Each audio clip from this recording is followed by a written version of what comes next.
నమస్కారం,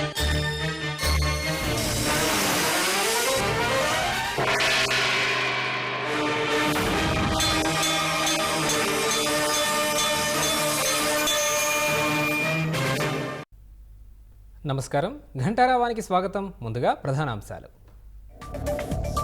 కడప ఎంపీగా షర్మిలను గెలిపించాలన్న వైఎస్ విజయమ్మ. వైఎస్ఆర్ బిడ్డను ప్రజలు ఆశీర్వదించాలని విజ్ఞప్తి.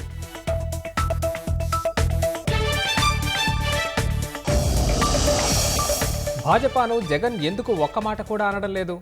అవినీతి కేసుల భయమే కారణమా అంటూ రాహుల్ నిలదీత.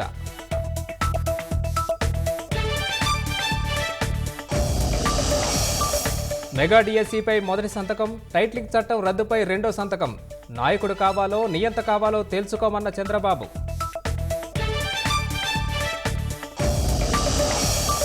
విపక్ష సానుభూతి పరులు ఓటేయకుండా వైకాపా కుట్ర. డబ్బులిచ్చి వేలికి సిరా వేయబోతున్నారన్న నాగబాబు.